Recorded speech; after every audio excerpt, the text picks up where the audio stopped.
Atención, las opiniones en este podcast son de exclusiva responsabilidad de quienes las emiten.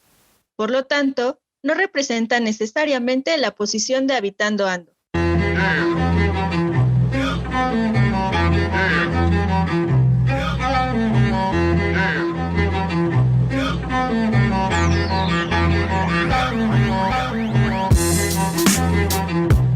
Habitando Ando es un podcast dirigido a todas y todos los habitantes de cualquier lugar que, sin importar el contexto, viven, sienten y piensan el territorio según su andar. Dialogar lo que vivimos, vemos y pensamos es nuestra pasión. Compartirlo es nuestra misión. Ajuste sus audífonos, prepare su café, porque las charlas con el territorio están a punto de suceder.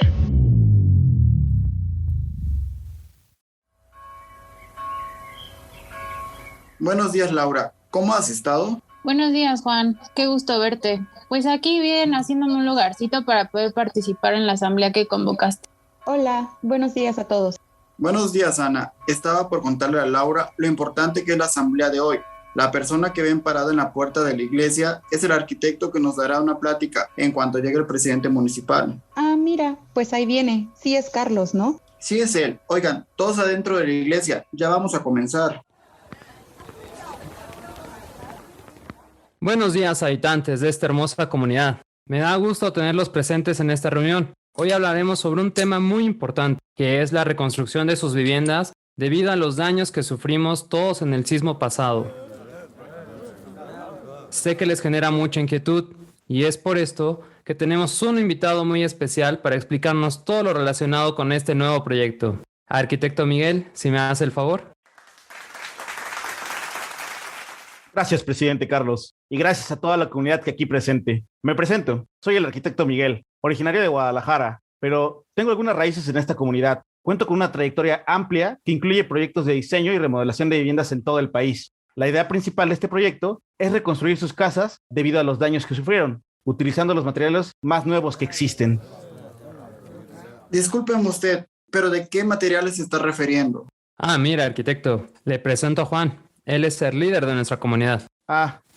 Hola Juan, un gusto. Sí, mira, los materiales serán principalmente los que utilizamos en el desarrollo de viviendas de la ciudad. Lo que queremos es crear un mismo modelo de casa para cada una de las familias, en donde ya no tengan problemas. ¿Cómo? ¿Una nueva casa? Yo ya tengo la mía y es en la que he vivido desde que soy chiquita. Arquitecto, pero ¿cómo va a ser la misma casa si todas son diferentes? Anita, haces una muy buena pregunta. El proyecto que nos trae hoy el arquitecto involucra el derrumbe de algunas viviendas, lamentablemente, pero es para poder construir unas nuevas. No estoy entendiendo nada. ¿Nos está diciendo que van a derrumbar nuestras viviendas? Sí, mira, Juan, si nos dejan mostrarles el proyecto completo. Compañeros, esperen. Creo que debemos dejar que nos expliquen todo y sobre eso ya tomar una decisión en conjunto.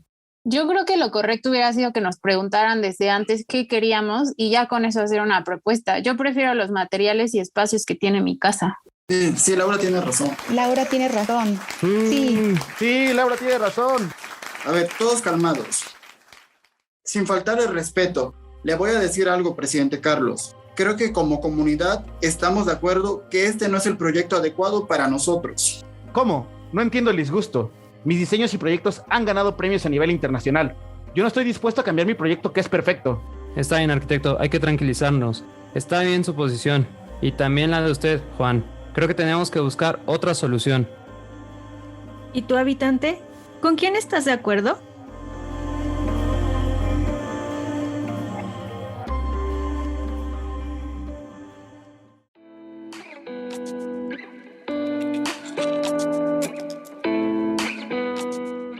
Bienvenidos a Habitando Ando, el podcast para todos los que viven, sienten y piensan el territorio según su andar. Es un placer estar de nueva cuenta con ustedes en nuestra segunda temporada, donde junto con Roy y nuestra invitada especial abordaremos la relevancia por conocer las distintas formas de edificar nuestro entorno. Así que preparen su café, habitantes, porque la charla se pondrá muy interesante. Y para comenzar con esta charla, te pregunto, Roy, ¿qué opinas acerca del tema que vamos a tratar? Hola Ale, hola habitantes, gracias por acompañarnos en nuestra segunda temporada. Sin lugar a dudas, poco o mucho sabemos de cómo se han construido nuestras ciudades a lo largo de los años y cómo esto impacta en su preservación histórica, cultural y social. Sin lugar a dudas, nuestra invitada del día de hoy, la doctora Angélica Pérez Ramos, nos podrá dar un poco más de contexto sobre cómo se construían las ciudades, nuestros edificios y cuál es el valor de la restauración de estos. Sin más, le damos la bienvenida a la doctora y me gustaría abrir con una pregunta. Doctora, platícanos con qué materiales y sistemas constructivos se construían los edificios de nuestras ciudades poco menos de 100 años en comparación de hoy en día. Hola Roy, Ale, muchísimas gracias por la invitación. Estoy súper contenta de estar aquí con ustedes y tener la oportunidad de participar en este episodio. Y en respuesta a la pregunta que me compartes, pues yo te comento que el material más común, ya fuera para viviendas, iglesias, conventos, haciendas o acueductos, era la piedra de distintos orígenes. Y la mezcla con la que se pegaba era de cal aérea, conocida hoy en día como cal apagada. Los techos más comunes eran de vigas de madera y terrados para las casas y los conventos. En el caso de las iglesias teníamos bóvedas, cúpulas maravillosas que hoy todavía preservamos y de las que nos enorgullecemos mucho, pero también en las periferias, en los barrios o en otras localidades de nuestro país se encontraban muros de tierra, eran sistemas de tierra que también se les conoce en algunos casos como sistemas de tapia, pisos de barro, muros de adobe, entre otros tantos interesantísimos. Ahora, entendemos que esta cuestión de la revolución industrial cambió los procesos de producción de materiales y sistemas constructivos como los que ahorita estás mencionando, lo que ha generado esta pérdida de sistemas tradicionales que incluso han sido estigmatizados en temas, por ejemplo, como de durabilidad. ¿Consideras que esto es cierto? Pues mira, sí, es una realidad que la revolución industrial permitió la llegada del cemento como hoy lo conocemos, ¿no? Está hecho a partir de arcilla, caliza, yeso, para que al ser mezclado con otros áridos, o sea, con la grava o con la arena, se forme el concreto o el mortero, que son la base de nuestros sistemas constructivos actuales en el país. También la llegada del acero de refuerzo y del estructural formaron parte de esta transformación en la industria de la construcción y de la arquitectura, porque permitieron lograr estructuras desafiantes, enormes edificios, optimizar los tiempos de construcción. Pero también, sin embargo, con el progreso industrial, se generó una brecha entre grupos sociales con poder adquisitivo que podía disfrutar de los beneficios de este cambio en la construcción, pero también grupos vulnerables que no pudieron seguirle el paso a esto y que además, entre comillas, tuvimos la suerte en cierto modo de que gracias a que esos grupos vulnerables se formaron, conservaron sus sistemas constructivos y sus materiales tradicionales. Pero bueno, desafortunadamente muchas de las personas que aún poseen este patrimonio de memoria y saberes tienen una opinión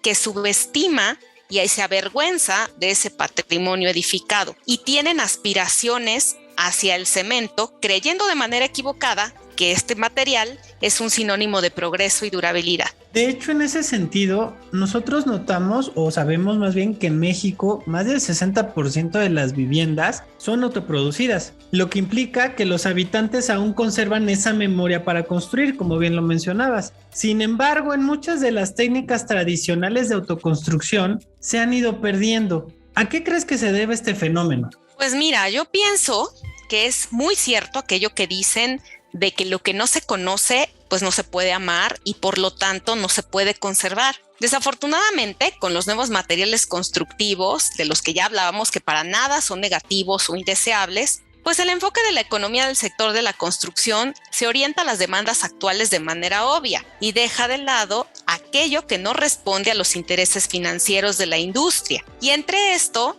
también se deja de aprender y se echa al olvido muchas técnicas ancestrales de construcción que incluyen procesos artesanales, desde la preparación de la tierra, por ejemplo, para poder hacer adobes, la elaboración de los moldes para poder realizarlos, el proceso de su secado al sol, el trabajo de la palma para algunas cubiertas, el apagado de la cal aérea que ya les comentaba y que era el pegamento, entre miles otros procesos más. Pero realmente lo preocupante de esto es que cuando se van dejando en el olvido todos estos procesos inmateriales, se va desvaneciendo identidad colectiva. se muere la memoria de las relaciones sociales que se gestaban alrededor de toda esta dinámica y de todas estas prácticas de construcción. Me refiero específicamente a todos aquellos rituales que envuelven a estos procesos. Van desapareciendo. Incluso el rol de cada miembro de la familia depende de varias comunidades. La mujer tenía roles en algunas comunidades más activos en la preparación de los materiales, y en otras culturas tiene roles de la alimentación de la mano de obra, y son roles sumamente apreciados. La comida alrededor era también parte de un ritual, el trabajo colectivo entre vecinos, entre diferentes familias, y esto se traduce en una producción compartida. Pero también cuando se pierden este tipo de cosas, se pierde valoración, amor, tejido social, se genera una brecha generacional, se modifica la psicología ambiental de estas comunidades y por lo tanto, pues se pierde un pedacito de cultura. Y justo lo que mencionabas de esta pérdida de cultura, considero que también se ve plasmado en algunas construcciones. Entonces, lo primero que se me viene a la mente son todas estas zonas periféricas de la ciudad, en donde a veces, en ocasiones, hay una mezcla entre varios sistemas constructivos, desde que primero existían los tradicionales, pero con esta pérdida de conocimiento, los sistemas constructivos modernos se están, entre comillas, adecuando a este tipo de infraestructura. Desde tu punto de vista, ¿qué tan idóneo consideras este tipo de acciones? Y también, como lo mencionabas, cómo estas acciones modifican a la cultura de una comunidad.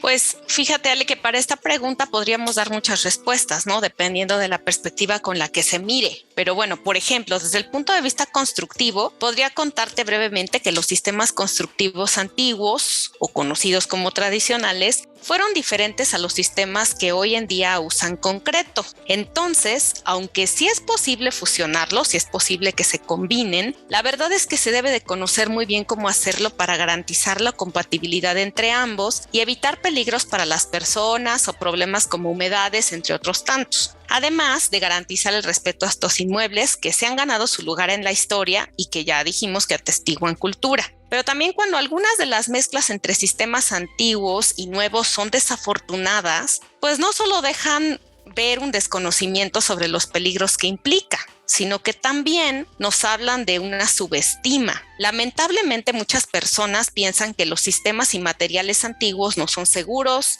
no son duraderos, o peor aún, piensan que ilustran a la pobreza. Y es que esto último no es nada deseable, y esta falsa idea ha sido incluso adoptada por las personas que toman decisiones en nuestro país. Tanto es así que tener piso de tierra y no de cemento es un indicador de pobreza.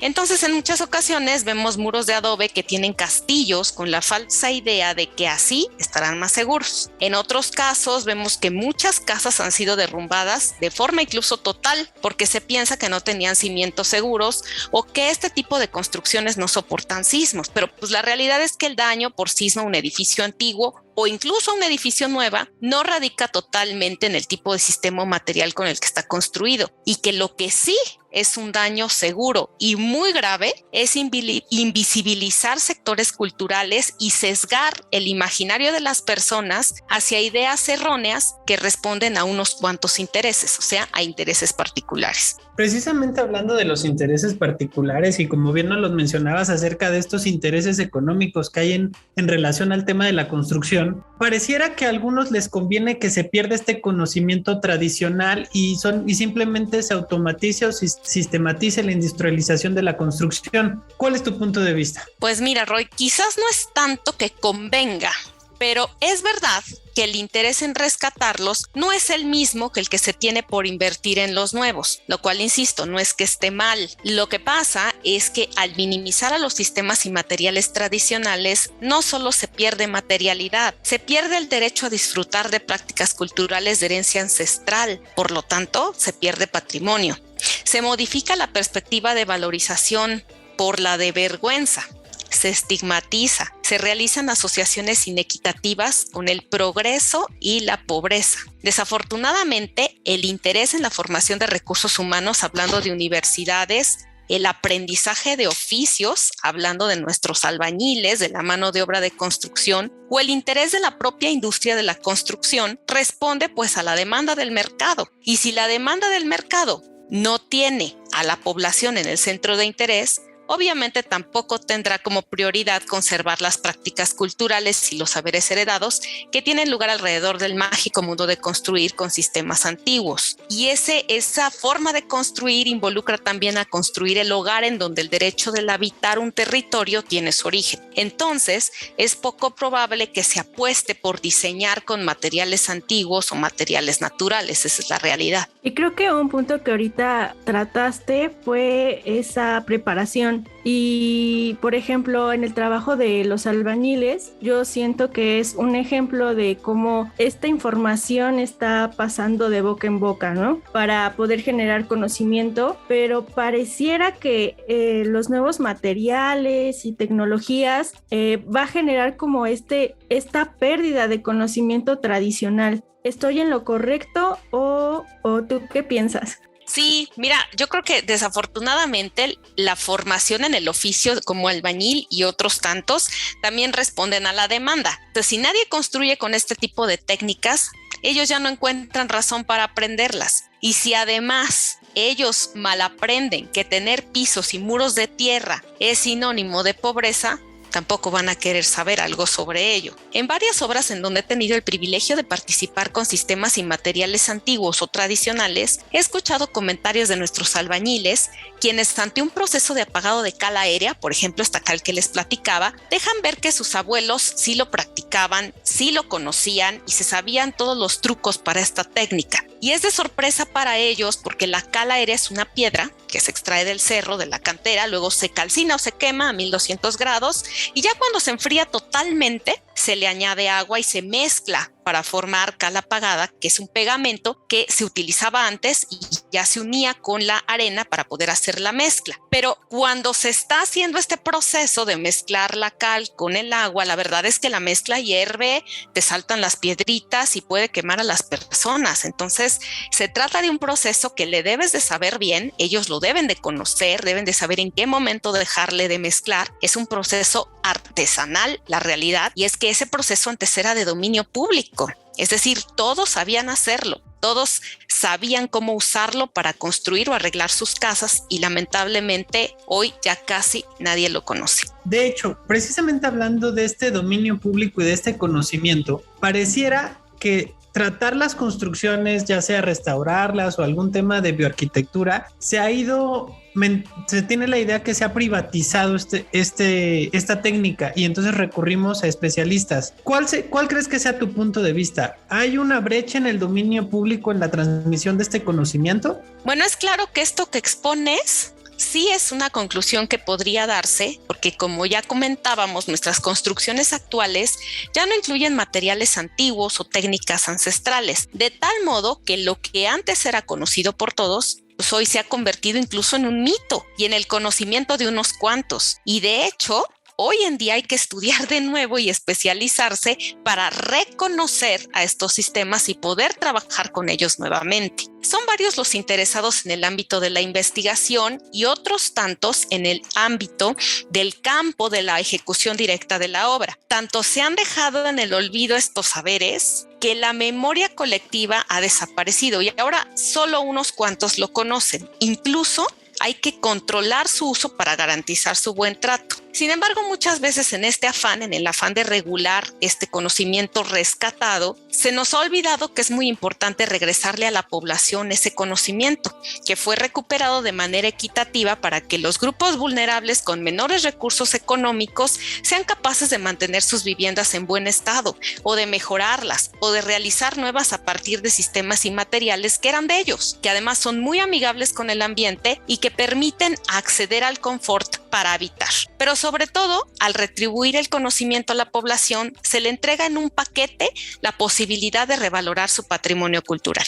Ahora, estás mencionando que estos sistemas constructivos son tradicionales, pero sabemos que en las ciudades nos fascina mucho hablar de la construcción de nuestra modernidad con el uso de, ya sabes, nuevas tecnologías. Pero entonces, ¿qué sucede, por ejemplo, con estos edificios antiguos que todavía siguen existiendo? ¿Esto es trabajo de los restauradores recuperar estas edificaciones o más bien es buscar la forma de adaptarlos a esta modernidad? Pues mira, la visión que te comparto es una perspectiva no conservacionista. Quizás un tanto difícil de aceptar para muchos especialistas del ámbito de la restauración. Yo siempre he creído que rescatar edificios históricos, que son patrimonio de todos, es una tarea de comunidad, de una sociedad que tiene como propósito siempre ubicar al actor social en el centro, es decir, como el motivo para determinar los nuevos usos para esos edificios antiguos,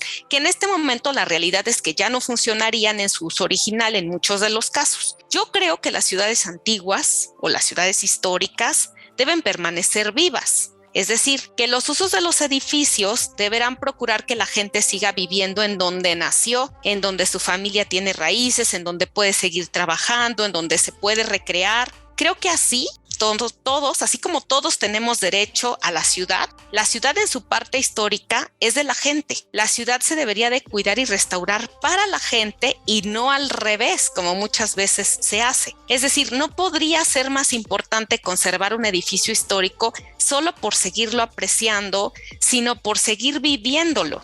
Y creo que es tarea de todos los especialistas controlar este objetivo y asegurarse de cumplirlo. Y bueno, pues esperemos que así lo visualicen ellos también. De hecho, es muy interesante porque habitantes, ustedes tal vez en sus ciudades han de tener algún ex convento, puedes tener una ex zona militar y han tenido ciertos cambios, ¿no? Y se han modificado para hacer centros culturales o algún otro hospital o alguna escuela. Entonces, creo que lo que comentas, doctor, es como va muy en relación a crear estas ciudades y estos edificios para la gente, ¿no? Ahora, hablando de ese tema y ya hablando temas de ciudades, tenemos a nuestros tomadores de decisiones que, por ejemplo, hablando en temas de vivienda, generan acciones de vivienda digna y en ocasiones olvidan mucho el contexto de sus territorios y por lo general recurren a estos sistemas constructivos modernos para poder dignificar alguna vivienda. Por ejemplo, la famosa lámina galvanizada para los de menores recursos o el block. Entonces,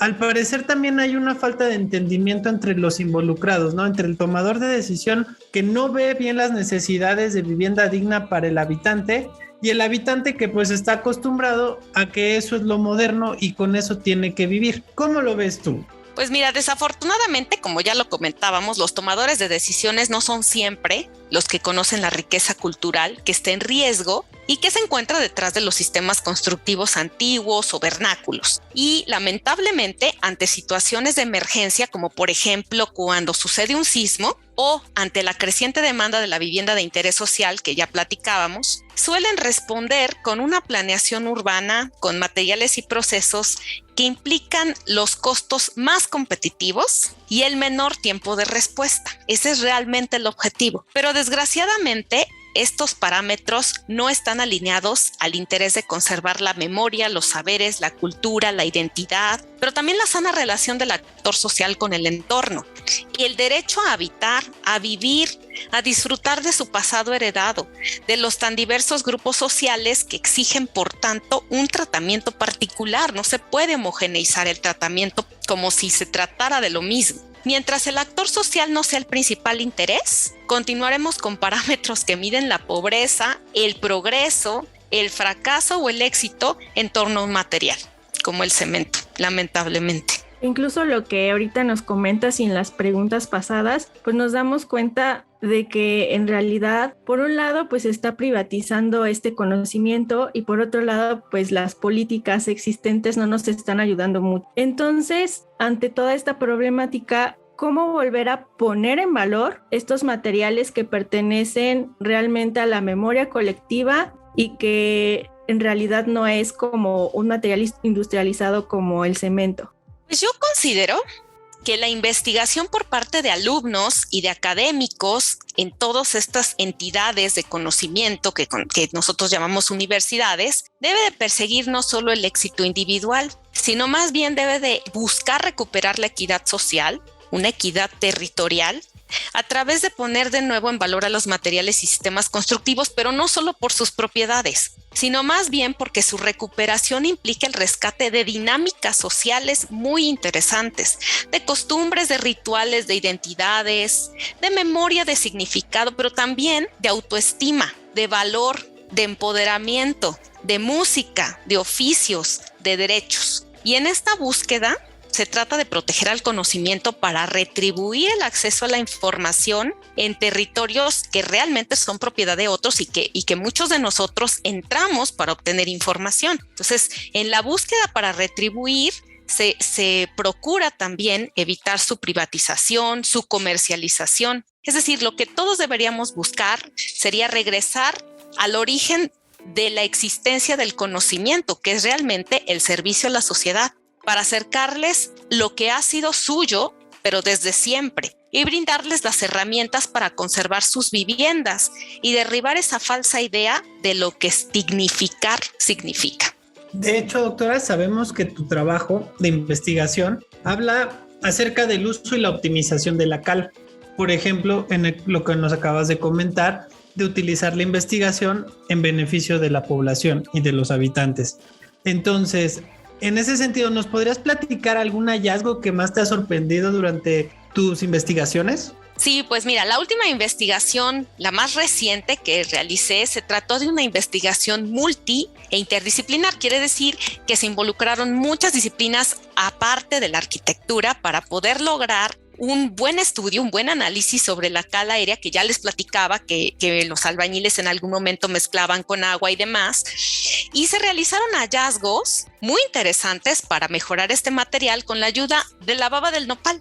Y este nopal, la verdad es que es asequible para toda la población, lo encuentras creciendo incluso en las bardas, ¿no? Y para poder mejorar este material, pues se trabajó muchísimo con la baba del nopal y la intención era hacerlo deseable otra vez para los constructores de nuestro presente, lo que apuesta a su rescate. Estamos ahorita en un proceso de patente de sus hallazgos junto con la Universidad Iberoamericana con el fin de proteger ese conocimiento y regresarlo a quien debe de poseerlo. No cabe duda que regresamos al tema natural, como construimos en beneficio de nuestras comunidades. Ale, ¿algún comentario?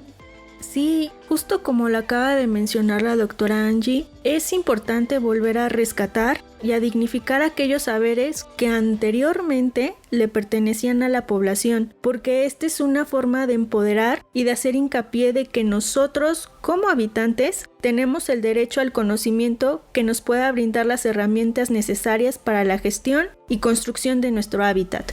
Muchas gracias, doctora Angélica, por compartir tu experiencia. Y quisiera saber si tienes alguna red social o algún medio en la que nuestros habitantes se puedan comunicar contigo para tener esta apertura dentro de tu trabajo. Sí, Ale, pues la verdad el agradecimiento es mío para ustedes. Ha sido un honor que me hayan invitado a participar y compartir un pedacito con su auditorio, que la verdad es que me encanta. Y bueno, pues sí, me pueden escribir, por supuesto, a mi correo, que es el correo institucional de la Ibero, en donde yo tengo la oportunidad de colaborar, que es angelica.perez, el número 2, @iberopuebla.mx. Pueden consultar también la página de mi despacho, que es www.habitaspacio.com. Ahí también de repente hablamos un poco de cal. Y tenemos Instagram, que es @espacio, empieza con S, P de papá, A, Z, I, O, S, P, espacio SP. Y bueno, pues ahí los estaremos esperando. Muchas gracias. Y bueno, habitantes, no se olviden de seguirnos en nuestras redes sociales, habitando.ando en Instagram y en Facebook como Habitando Ando. Disfruten y vivan su territorio. ¡Nos vemos!